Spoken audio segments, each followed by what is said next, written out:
Hey everyone, it's Ben Hardy here, and in today's video we're going to be reviewing a Jeep Wrangler Rubicon 392 Final Edition. This is the last V8 Jeep ever, period, end of story. It's sad, isn't it? Before we get into this video, I want to give a huge shout out and thank you to the Doug Smith Jeep Chrysler here in American Fork, Utah for giving me some time with this Wrangler. I'll include a link to their website in the description down below. Also include a link to my car buying guide. Let's get right into it.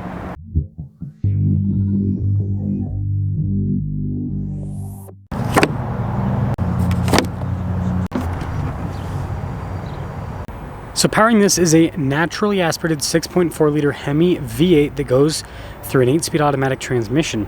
Fuel economy is 13 around town and then 16 on the highway, with power outputs being 470 horsepower and then 470 pound-feet of torque. And well, I hope you enjoy this view because it's the last time.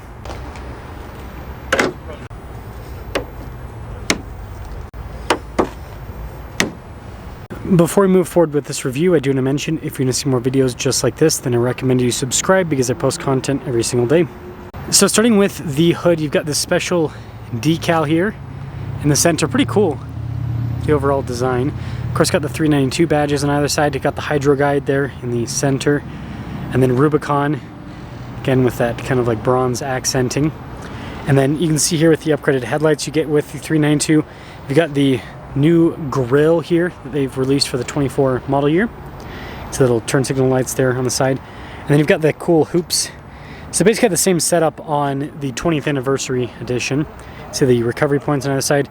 We have a winch integrated from the factory as well.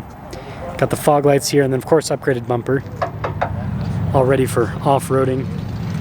But yeah, putting it all together, I mean, it's a cool looking front end if you ask me.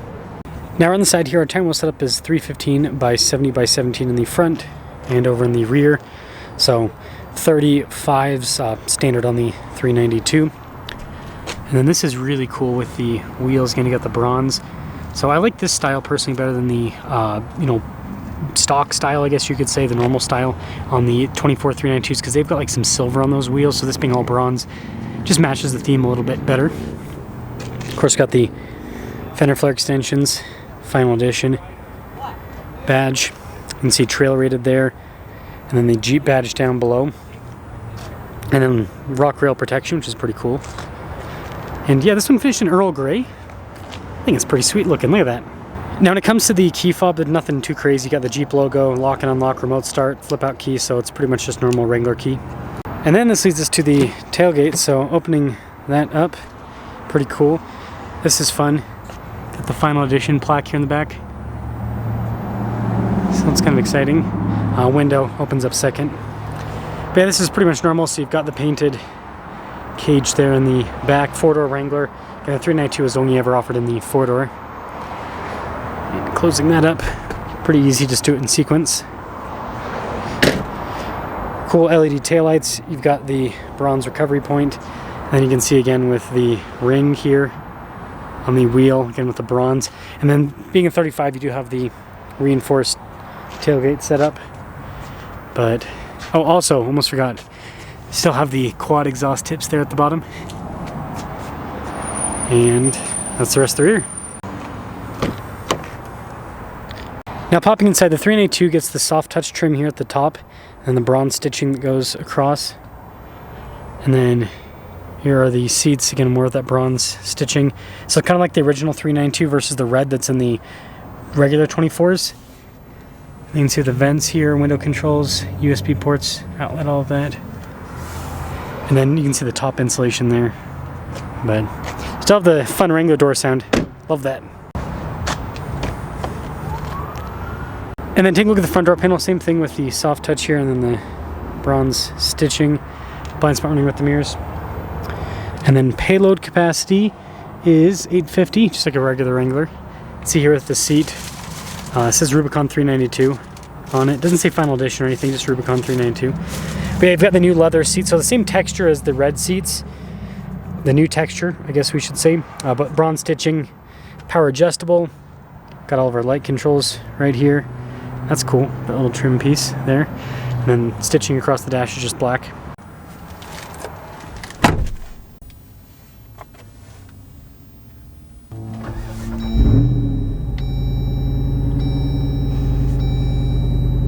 Now you probably noticed this has some delivery wrapping on it, so yeah, we'll just kind of have to make do. Basically, bronze stitching again with the steering wheel. You got the nice trim for the steering wheel too. Paddle shifters there on the back. You got practical controls like for the center, adaptive cruise control and regular cruise control. Jeep logo here underneath this little thing. You can see kind of through the paper cover. It's funny that they put those on the stalks on the back.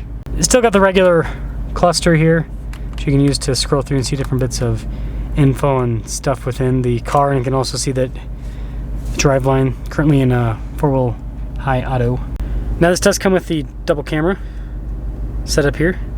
Now I've actually never seen one of these with the wrapping. This says do not exceed 10 kilograms of force on the screen, which is interesting.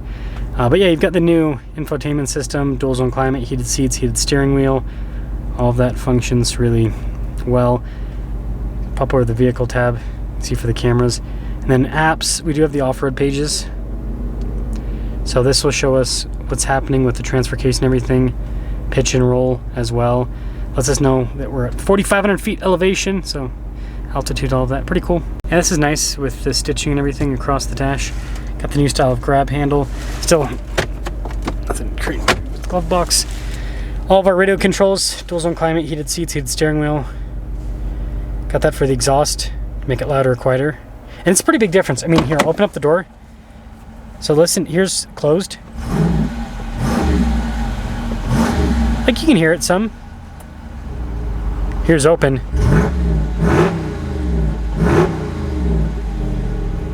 It's a lot angrier. It's a lot angrier. All of your window controls, you can see here with the USB ports, auxiliary switches. Now it's a Rubicon, so it's got front and rear locking differential, sway bar, off-road plus as well. It is 4-wheel drive all the time. You've got, so your 4-wheel auto, which is like all-wheel drive kind of, 4-wheel high part time, and then 4-wheel low. And then you can see the shifter. This is where it does have the final edition logo there.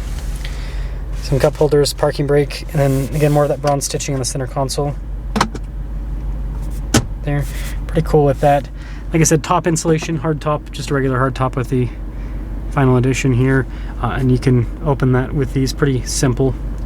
So here's a quick look at our window sticker, 2024 392 final edition. You can see base MSRP there, but notice that we've got that final edition package, which is, yeah, pretty big add-on there.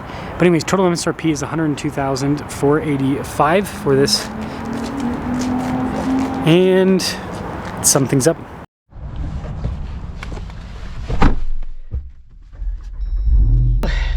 Because this hasn't been through the PDI, we can't drive it on the road, but I do have to take it back to its parking space. I've driven the 392 so many times. I own a 392.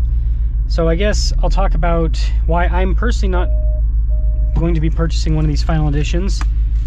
And yeah, my thoughts on this change, because this is not only the last... I need some AC, it's hot. Oh, it does have AC, it just doesn't feel... What's it doing? What are we doing here? Oh, there we go. Yeah, this is not only the last V8 Jeep, this is the last V8 Mopar, period. The Ram TRX final editions, right? That was it there. Those were released before this. Chrysler and Dodge, they already did their final edition V8s for 23. So this final edition Wrangler, this is it. This is the end of the line. After this, it's all inline 6s and 4 cylinders and turbos and hybrids and EVs for Mopar. It's such a big change. It's crazy to see. Like that right there, that Hornet, you know, with its turbo hybrid. Well, I don't know if that one's the hybrid version. It's an RT, so I think it's a hybrid version. Is it an RT? Yeah, RT, so that's a hybrid version. So yeah, that turbo with the hybrid and everything, that's the future for Mopar. So, yeah. Overall, this is really cool. The final edition stuff, like this is, you know, they're trying to make like a collector item out of this. And that's kind of what this goes for. So it's like, if you just want the Wrangler 392, boom. You can still, they've got some of those on the lot, but yeah, you can still get those, and you can even get it. And is that Earl Grey? No, that's not. That's the darker gray. Sting? I think it's, I can't remember the names of the colors. It doesn't have the hoops, so you do have that difference. But regardless, the point that I'm trying to make here is, yeah, it's kind of like they're going for like collectors with this car. And you know, it's got the cool stuff. It's interesting that they went, I feel like they definitely purposely did the red interior on those, so that people that wanted the classic bronze with black that the 392 has had for its whole model year run can, you know, you gotta get a special edition if you want that for the last year. It's funny with that. So yeah, it makes sense. My thoughts on this personally, I think it's really cool. I don't like this new screen with the 392. I think that the original screen, the small unit, is so much better. It's not as big, but I think it just made more sense. And it, you know, has that sealed off look. Like this, I just don't know. Like, is this actually waterproof? That's the thing that concerns me. But aside from that, yeah, it's a big price increase. I mean, my Wrangler 22 Tuscadero Pink was like 80 grand for the MSRP, something like that. It did have a price hike, but I had price protection. So the original MSRP was around 80, and then it ended up being 86 when it was delivered, but I didn't pay that. And so like this being over $100,000, it's like, there's not really, I mean, there's some differences, but I don't feel like paying an extra 20 grand for power seats and a new screen, basically.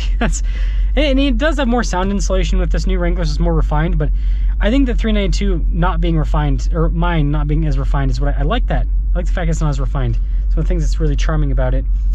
And so, yeah, again, if you want a collector edition, that's kind of what this is. My personal opinion on the most collectible 392, I guess, is I'll put that in this video. 2023 20th anniversary AEV. I think that, like, if these end up being collector items, which I think they probably will, it's a V8 Wrangler. I think that will be the, because those were like super limited, and it had the previous gen screen, so I think just cleaner dash look. But then it had the new grille that this has, so it looks cooler on the outside, but then it didn't have all the new insulation. And then the AEV package gave it Bilstein shocks, 37s, and 20th anniversary was limited edition too. So it's like double limited, because it was like a limited on top of a limited edition. And so I think those will probably be the 392s that sell for the most money but they're also very expensive. They are the most money, so it's like double most money. So let me know what you guys think about the situation, and let me know if you are leaving the Mopar gang because there's no more V8s. Like, are you just gonna keep your old Mopar, or are you gonna give the new inline 6s and turbo 4 cylinders a chance, or are you gonna, well, there's not really anyone else to buy from because nobody else is really making V8s either. So let me know your thoughts on this whole situation with no more V8s, no V8 Mopars. Crazy.